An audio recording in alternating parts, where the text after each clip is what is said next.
जय हिंद स्टूडेंट्स, एक बार फिर से गुड मॉर्निंग। और आज हम इंटर के विद्यार्थियों के लिए केमिस्ट्री लेकर आए हैं, इनऑर्गेनिक केमिस्ट्री यानी अकार्बनिक रसायन। और याद है आप लोगों को, हम पिछले वीडियो में अकार्बनिक रसायन के बारे में लिखवाया था और लास्ट में बताया था कि फास्फोरस के कुछ प्रमुख यौगिक हैं, यानी फास्फोरस से बनने वाले कुछ यौगिक हैं जिसको हम अगले वीडियो में बताने के लिए बोला था।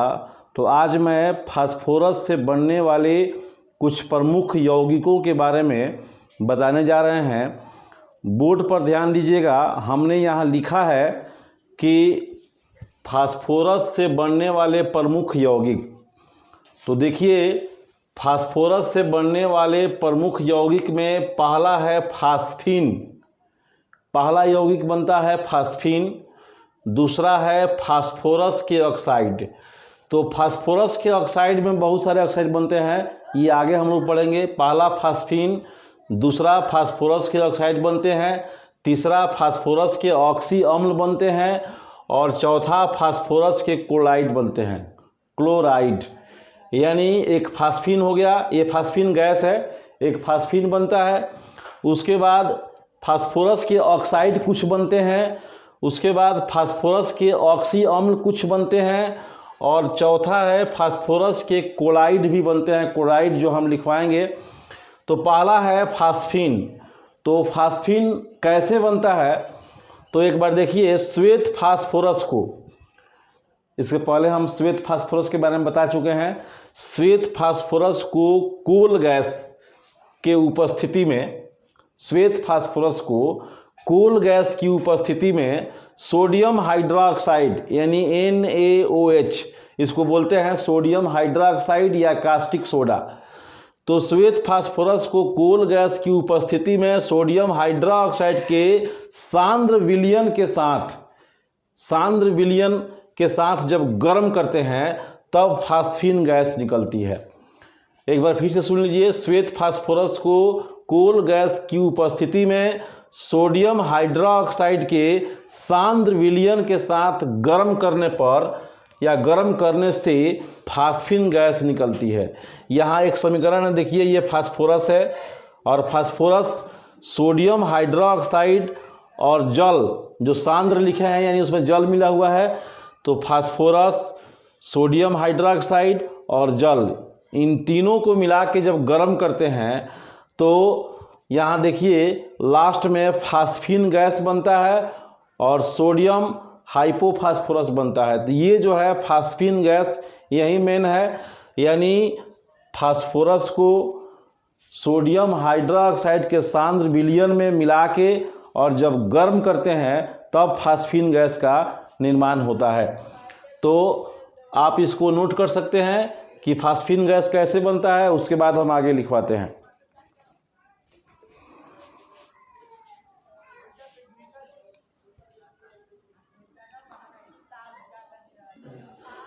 चलिए, फास्फीन के गुण, और फास्फीन के गुण हमने सामने लिखवाया है, ध्यान दीजिए, समझा देते हैं।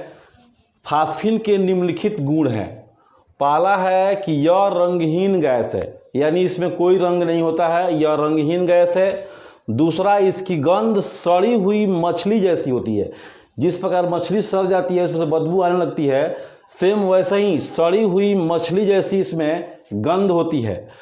और तीसरा है, यह जल में अत्यंत कम विलय है, यानी जल में बहुत कम मात्रा में यह घुलता है, यानी जल में यह नहीं घुलता है। मान के चलिए कि यह जल में घुलवे नहीं करता है, हल्का घुलता है, बहुत कम मात्रा में। और चौथा है, यह जो गैस है हवा से भारी होती है, यानी वायु से ये क्या होती है, भारी होती है। पांचवा लिखा रहा है कि यह अत्यंत विषैली होती है, यानी यह एक जहरीला गैस है, बहुत ही विषैला गैस है ये।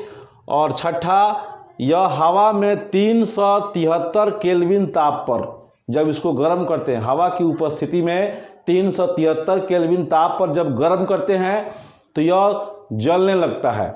और सातवां है कि यह एक दुर्बल भस्म है, यानी इसका pH मान 7 से अधिक होता है, यानी कमजोर भस्म है, दुर्बल भस्म है। तो ये 7 जो लिखवाए हैं ये फास्फिन गैस के गुण है, आप इसे नोट कर सकते हैं।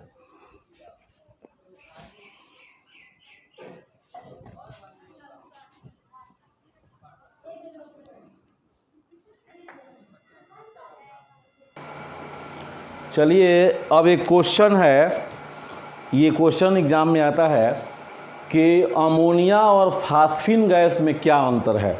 अमोनिया गैस हमने इसके पहले पढ़ाया था आप लोगों को, तो अमोनिया गैस और फास्फिन गैस में क्या अंतर है। यहाँ क्वेश्चन हम लिखे हैं कि फास्फिन तथा अमोनिया गैस में अंतर। तो ध्यान दीजिएगा, एक तरफ अमोनिया गैस और एक तरफ फास्फिन गैस। अमोनिया में देखिए यह रंगहीन तथा तीव्र गंध वाली होती है।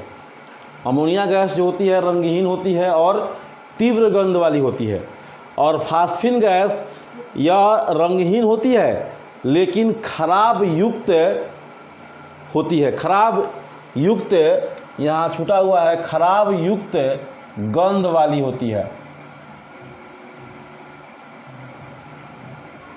खराब युक्त गंध वाली होती है, यानी बहुत ही इसका गंध खराब होता है। दूसरा है कि यह गैस जल में घुल जाती है। अमोनिया जो है जल में आसानी से घुल जाती है, लेकिन ये गैस जो है फास्फिन गैस ये जल में बहुत ही कम घुलती है। तीसरा है कि यह विषैला नहीं होता है। अमोनिया गैस जो है वो विषैला नहीं होता है, लेकिन ये फास्फिन गैस तो अभी बताए हैं कि यह अत्यंत विषैला होता है। तो तीसरा अंतर हो गया कि यह विषैला नहीं होता है और यह अत्यंत विषैला होता है। चौथा, यह विद्युत द्वारा अपघटित होकर, यानी जब इसे विद्युत धारा प्रवाहित करते हैं तो यह विद्युत धारा द्वारा अपघटित होकर नाइट्रोजन और हाइड्रोजन उत्पन्न करता है। N2 और H2 नाइट्रोजन और हाइड्रोजन गैस उत्पन्न करता है, और यह विद्युत द्वारा अपघटित होकर फास्फोरस तथा हाइड्रोजन गैस उत्पन्न करता है। और पांचवा अंतर कि यह आंसू गैस है। बताए थे कि अमोनिया को आंसू गैस कहते हैं और यह आंसू गैस नहीं है। तो 5 अंतर हमने बताया, पांचों अंतर आप लिख सकते हैं।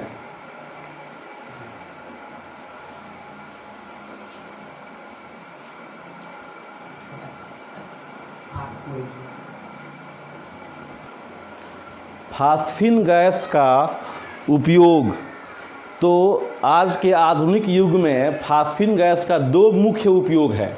यहाँ लिखे हैं कि फास्फिन गैस का उपयोग क्या क्या है। तो पहला, होम सिग्नल के लिए फास्फिन गैस का उपयोग होता है। रेलवे स्टेशन जहाँ होता है होम सिग्नल, वहाँ सिग्नल देने के लिए हम लोग फास्फिन गैस का उपयोग करते हैं। और दूसरा, आधुनिक युग में जहाँ बड़ा बड़ा युद्ध होता है, विश्व युद्ध होता है, तो वहाँ धूमफट यानी कुहासा बनाने के लिए, ताकि सैनिकों को दिखाई न दे, धूमफट बनाने के लिए इसका फास्फिन गैस का उपयोग होता है। तो 2 उपयोग है, दोनों उपयोग लिख लीजिए।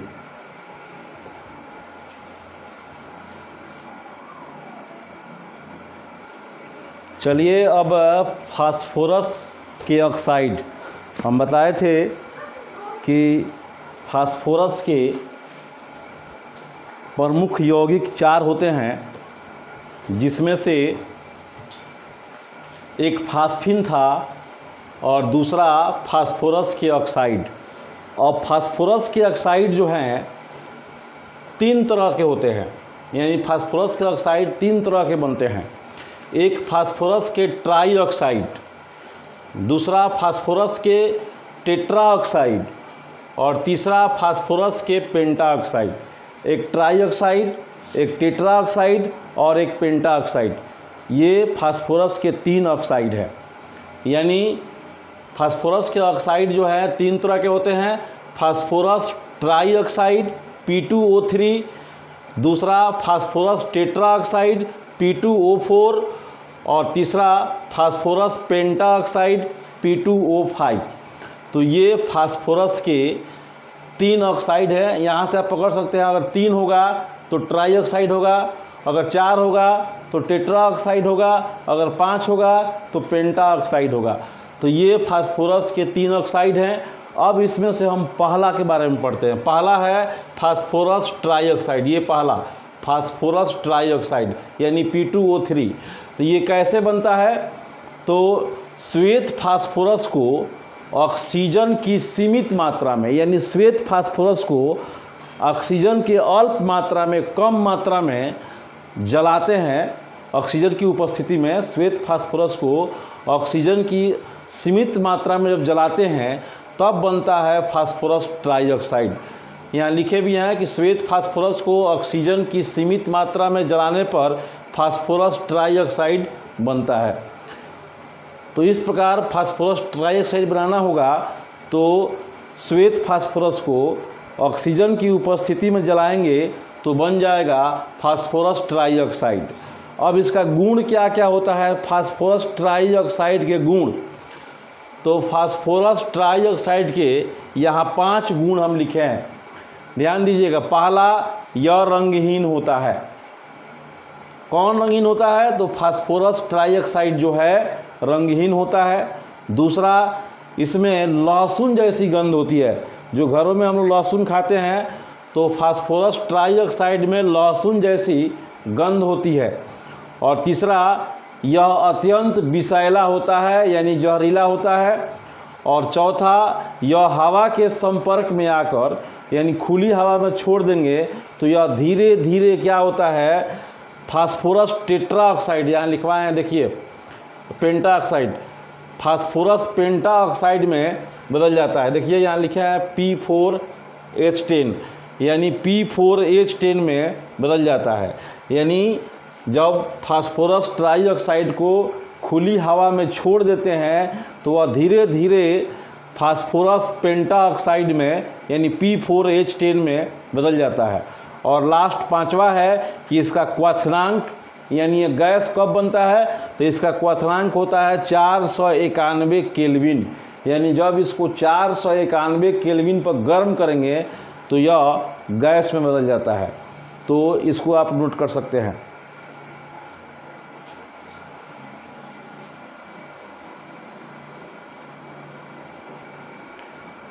अब दूसरा है यानी फास्फोरस के ऑक्साइड में दूसरा है फास्फोरस टेट्राऑक्साइड। तो अभी हम फास्फोरस ट्राइऑक्साइड में लिखवाए हैं गुण में कि जब फास्फोरस ट्राइऑक्साइड को खुली हवा में छोड़ देते हैं तो वह धीरे धीरे फास्फोरस टेट्राऑक्साइड में बदल जाता है। यानी फास्फोरस टेट्राऑक्साइड को अगर प्राप्त करना हो तो फास्फोरस ट्राइऑक्साइड जो पहला है, फास्फोरस ट्राइऑक्साइड को खुली हवा में छोड़ देने से वह धीरे धीरे फास्फोरस टेट्राऑक्साइड में बदल जाता है। और दूसरा बात कि जो गुण फास्फोरस ट्राइऑक्साइड का होता है जो पहला लिखवाए हैं, सेम वही गुण इसका होता है। यहाँ नोट में लिख दिया है कि इसका गुण फास्फोरस ट्राइऑक्साइड के समान होता है।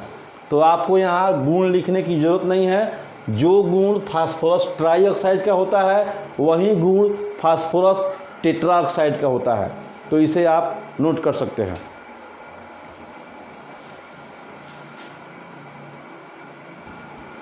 चलिए, फास्फोरस के ऑक्साइड में लास्ट तीसरा है फास्फोरस पेंटाऑक्साइड।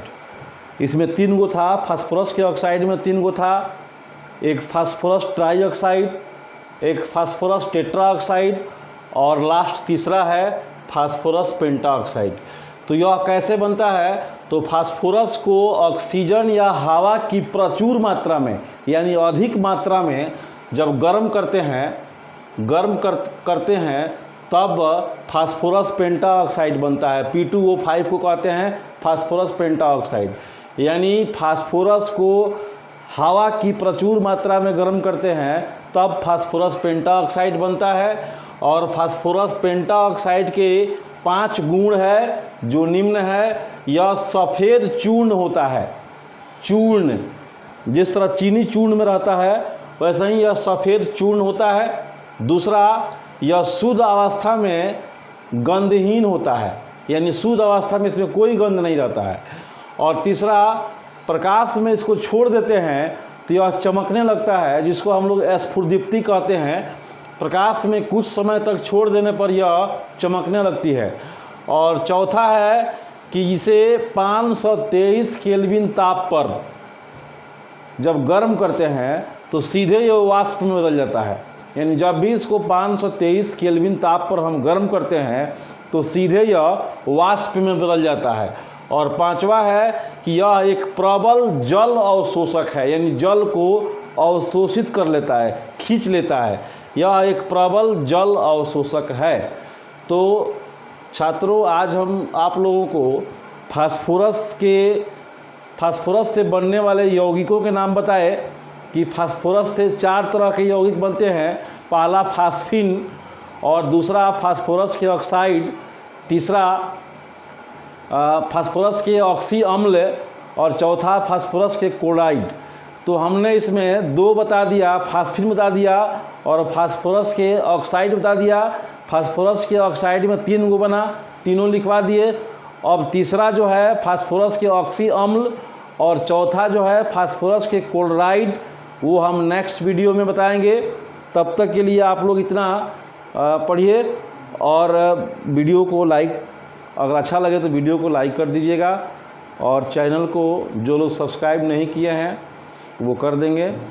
आज के लिए बस इतना। बहुत बहुत धन्यवाद।